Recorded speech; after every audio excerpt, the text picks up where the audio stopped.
এক এক করে আমার গরুর খামারের প্রায় সব গরুই বিক্রি হয়ে গেল।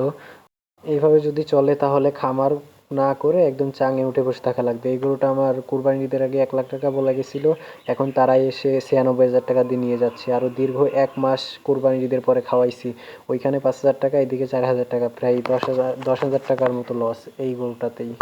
আমার এই গরুটা কখনো আর কি খামার থেকে বের হয় নাই, তো এই জন্য ওরে নিতে অনেক কষ্ট হচ্ছে। গাড়িটা হচ্ছে আমাদের এই বাড়িতে আসে না, ওই সাইডে রাস্তার উপর রাখা আছে। ওরে নিতে অনেক কষ্ট হচ্ছে, ও মোটের পর যাইতে চাইতেছে না। আরো কেদা তো, বাহির হচ্ছে প্রচন্ড কাদা, এই কাদার ভিতর দিয়ে ও যাইতে পারতেছে না।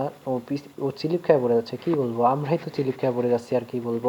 আমাদের এদিকে গত 3 দিন যাবৎ বৃষ্টি হয়েছে, যার কারণে এত কষ্ট হচ্ছে।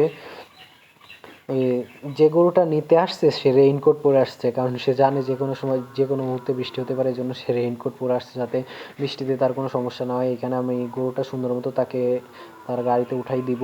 আর আপনারা এটা বলতেছেন যে ভাই গরু তো উঠাই দিতেছেন, বাট টাকা তো দিল না ভাই। টাকা হচ্ছে যখন 3 দিন আগে কিনে নিয়ে গেছিলো তখন 6,000 টাকা, 96,000 টাকার ভিতর থেকে 6,000 টাকা বায়না নিয়ে দিয়ে গেছিলো অগ্রিম।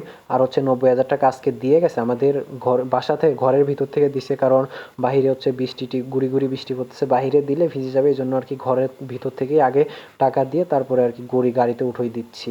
এখন দেখতে পাচ্ছেন ও কত দুষ্টুমি, ওরে গাড়িতে উঠাইতে যাইতে ওরে মারতে হইতেছে, ওরে থাবড়াইতে কিলাইতে হইতেছে, বাট তাও গাড়িতে উঠতেছে না। ওরে আর কি কখনো গাড়িতে উঠাই নাই, তো এই জন্য আর কি এত বুঝতেছে না কেমনে কি করতে হবে। তাও কষ্ট করে যেভাবেই হোক বিক্রিত করছি, গাড়িতে উঠাই দিতে হবে। ওরে সুন্দর মতো গাড়িতে উঠাই দিব। এখন ওরে সুন্দর সুন্দর মতোই গাড়িতে উঠে গেল। এখন গাড়িটার পিছনের ডালাটা আটকা দিবে, আটকাই দিয়ে তার মতোতে সে চলে যাবে, কারণ কি করার, টাকা তো দিয়ে দিছে, এখন জিনিস তার, এখন সে যা খুশি তাই করতে পারে। এখানে আমি দড়িটা সুন্দর মতো গাড়িতে বেঁধে দিব, এখন সে চলে যাবে। এখানে সুন্দর মতো আমার বাবা টাকাগুলো গুনে নিচ্ছে। একটা বাবা টাকাগুলো গুনে নেওয়ার পর আমি একটা টান দিয়ে দেখলাম যে সব কিছু ঠিকঠাকই আছে, 90,000ই আছে। তাও একবার গুনে দেখাই ভালো, তাও সুন্দর মতো আমি গুনে নিলাম, দেখলাম যে 90,000ই আছে, না কোনো সমস্যা নাই। টাকাগুলোর ভিতর কোনো জাল টাকা মাল টাকা দেখে নিলাম যে আছে নাকি নাই। তো এখন সুন্দর মতো সে গাড়িটা স্টার্ট দিয়ে চলে যাবে।